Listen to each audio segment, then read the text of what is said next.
반갑습니다. 쉽고 재밌는 인문학의 이병철입니다. 우리나라는 어찌 보면 참 대단한 나라입니다.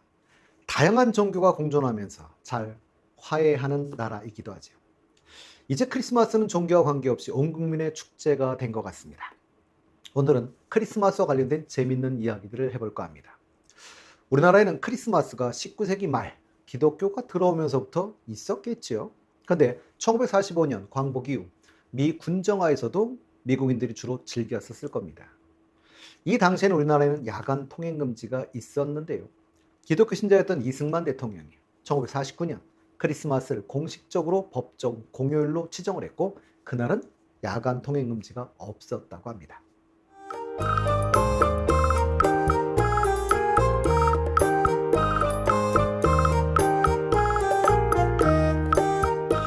우리는 크리스마스에는 메리 크리스마스라고 인사들을 합니다. 왜 메리 크리스마스라고 인사할까요? 그 이유는 1843년 영국에서 찾을 수 있다고 하는데요. 섹스피어와 더불어 영국을 대표하는 최고의 작가 찰스 디킨스, 올리버 트위스트, 위대한 유산 등을 저술한 분이지요.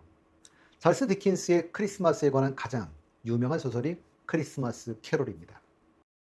이 소설을 안 읽어보신 분이라고 할지라도 누구나 아는 분이 나오지요. 스크루지 영감님입니다. 이 소설이 나오기 전까지 크리스마스에 다양한 인사법이 있었다고 하지요. 그런데 찰스 디킨스가 쓴 이 소설에는 메리 크리스마스라고 인사하는 구절이 많이 나옵니다. 이 소설이 유명해지면서 자연스럽게 메리 크리스마스라고 인사하는 것이 일반화되어 버린 탓이라고 하지요. 어린 시절 동심이 파괴되는 순간, 산타크로스가 부모님이었다는 것을 알게 되는 순간입니다. 물론 산타크로스는 실존 인물로부터 탄생한 캐릭터인데요. 그 인물은 고대 터키의 주교 성 니콜라스입니다. 성 니콜라스는 부모님을 일찍 여의고 부모님으로부터 물려받은 재산을 어려운 아이들에게 아낌없이 자선을 베풀어 칭송을 받으며 유명해지신 분이기도 한데요. 이 이야기가 여러 나라로 전해지면서 현재 산타크로스가 된 것이지요. 성 니콜라스를 라틴어로 표기하면 상투스 니클라우스인데요. 네덜란드 사람들은 신터클레스라고 불렀고, 미국으로 입주한 네덜란드 사람들에 의해 산타크로스라는 영어식 이름으로 변화된 것으로 보입니다.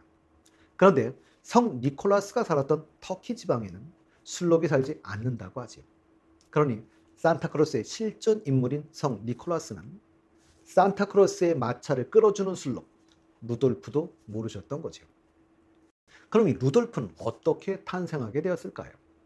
루돌프는 산타의 썰매를 맨 앞에서 끄는 술록의 이름인데요. 루돌프가 처음 등장한 것은 1939년 로버트 메이의 동화입니다. 이 이야기가 인기를 얻자 루돌프의 사연을 바탕으로 루돌프 사슴코라는 동요가 나오게 되죠. 이 동요는 1949년 로버트 메이와 인연이 있는 가수 조니 마크가 작사, 작곡한 곡입니다. 그리고 그게 빅히트하죠. 빌보드 차트 1위를 차지하기도 했습니다.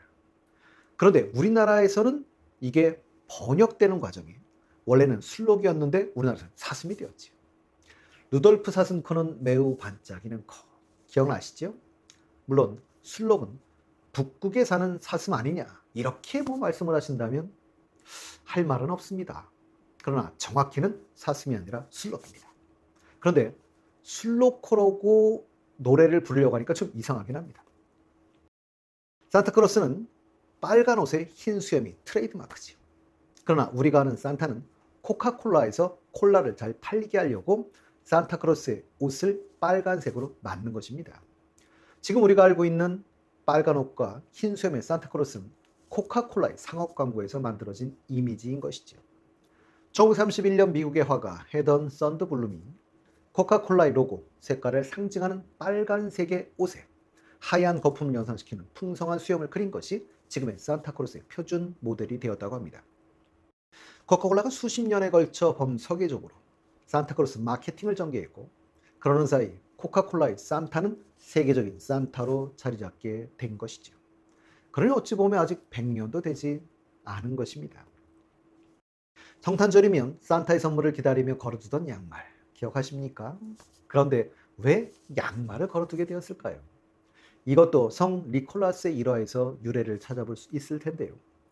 돈이 없어 결혼하지 못하는 세 자녀를 안타깝게 여긴 성 니콜라스는 한밤중에 몰래 창문을 통해 그 집에 들어가 난로가에 걸린 양말 속에 황금을 넣어 주었다라는 이야기가 전해지는 데서 유래한다고 합니다. 크리스마스면 온 가족이 모여서 만드는 크리스마스 트리. 이젠 전 세계 어디에서나 볼 수 있는 이 트리는 언제부터 시작된 것일까요? 사실 이 부분은 다양한 기원설이 존재하는데요. 가장 잘 알려져 있는 기원설은 우리에게 종교개혁으로 유명한 마르틴 루터의 기원설입니다. 그러나 1419년 독일 프라이부르크에서 성령원에 장식을 했다는 기록이 크리스마스 트리의 첫 기록이고요. 1600년대에는 독일 전역의 기록이 남아 있습니다. 그러니 독일에서 시작된 것은 분명한 것 같습니다. 현재 우리가 알고 있는 카톨릭에서 크리스마스 트리를 설치한 것은 오래되지 않았습니다. 루터에 기원한다는 썰이 지배적이라는 것은 주로 신교도, 즉 우리나라로 따지면 개신교에서 유행했기 때문이겠지요. 뿐만 아니라 카톨릭에서는 크리스마스의 상징물로 성 프란치스코에게서 기원한 성탄 구유를 사용하고 있었기 때문이기도 합니다.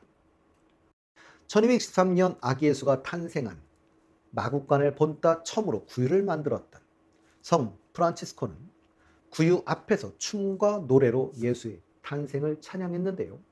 이것이 캐럴의 유래라고도 하지요.